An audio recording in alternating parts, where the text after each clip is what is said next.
Hey, how's it going? It's Carl, aka Carl Drum Tech. I'm here right now in Los Angeles, California, more specifically close to the LA Convention Center. You can see the Staples Center behind me and downtown LA. More specifically, I am here for the annual anime convention that goes on every single year. One of the cool little nerdy things I like to do every single year, and I just thought I'd pop in here and do a quick little vlog for you guys today. And what I want to talk about today is the topic of reading music, how to have the patience to read music, and how to get better with reading music and just having more material to learn and where to find it. So, you know, somebody had asked me, how do you get the patience to learn music, when you need to learn music?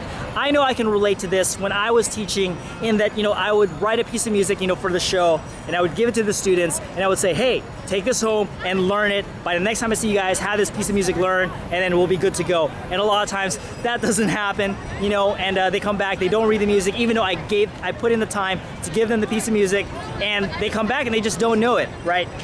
So I think a lot of it is just, you need to find the motivation in order for you to sit down and learn that music as quickly as possible. One of the things I like to think of is when you read, you gotta think of it like a game. So it's like you gotta make a competition between you and everybody else in the drum line, in that, let's have a contest. Who can read the music faster, who can learn it faster, and who can put away the sheet music as quickly as possible because you know it in your head, and just make a game out of it and see who could do that the fastest. So even when the music is just first passed out in drumline, start reading it, try to memorize it as soon as you can, and be the first to put away the music so you don't have it on a stand. So that's going to help you with your motivation to help reading music. Another motivation is that you have to see how your part fits in with the rest of the ensemble. So especially nowadays, what happens is you can get an MP3 of what the band is playing, what the whole ensemble is playing, and then when you learn it, you can see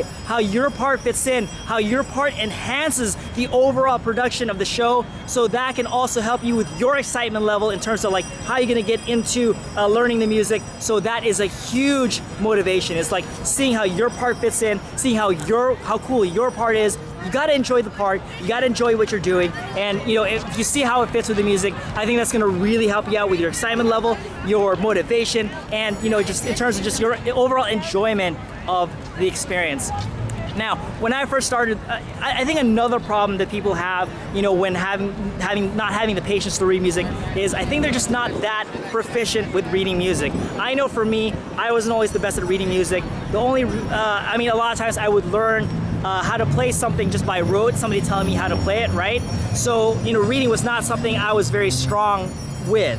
So I really got good at it when, at times when my drum instructor would give classes and give basic lessons and instruction on how to read music, but also I got good once I started to learn how to write. So I would write pieces for let's say the bass drum ensemble, and I would just write a little solo for them, and that really got to help me to learn how to read music because I recognized how to write something, and that really helped with my reading. Just like with, for me, what I learned how to read and write English by a system called Hooked on Phonics, and the idea is reading helps writing and writing helps reading. It works the same exact way with reading music. So, you gotta get better at reading music. I think that's gonna really help you out. And another thing that's gonna help you out is, when let's say you read something basic, like, you're reading just, a book, or you're reading a magazine.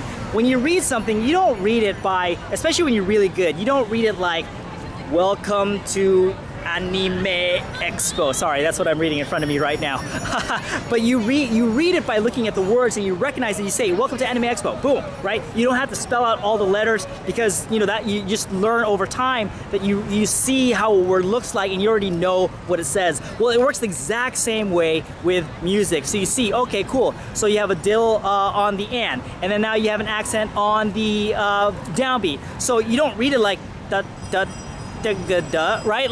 Especially maybe in the beginning stages when you first start learning how to read music, that is where you're going to be at. That's your level. But the more you read, the better, the more you can be able to recognize, those patterns. See, okay, like you just look at it and see, okay, cool, that's the rhythm, that's the pattern, that is the musical phrase, and that's going to really help you out with your reading skills just by being more observant, locking it in, really recognizing the patterns, and then you can see them over and over again, and then you're going to be able to learn how to read music a lot faster. Another thing that's going to help you is to just enjoy the process of learning how to read and reading more material. So especially in this day and age, I didn't really have access to this when I was younger, but with the internet and social media, there's so much literature out there.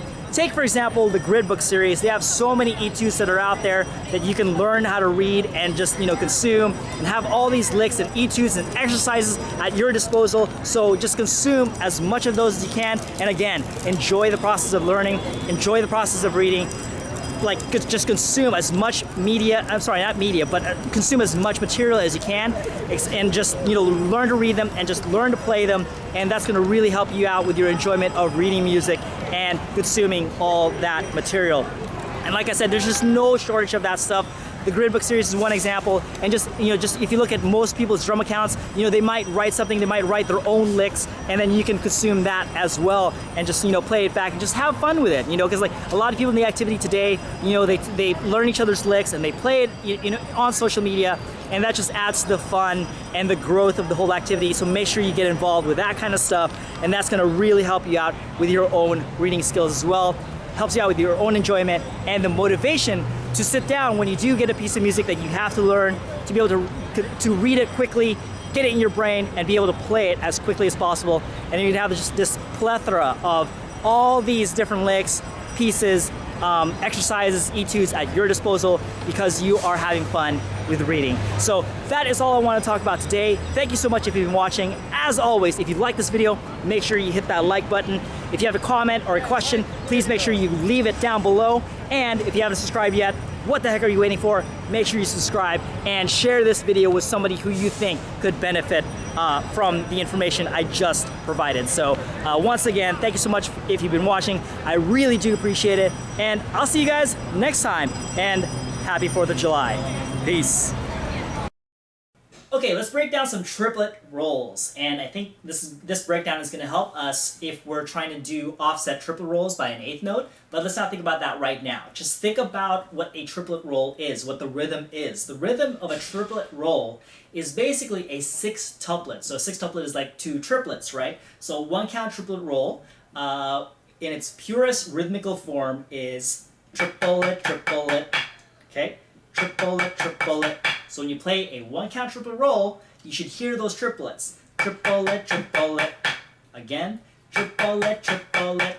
Okay, so let's do a 2 count triplet roll. So that's 2 sextuplets, which is triplet, triplet, triplet, triplet.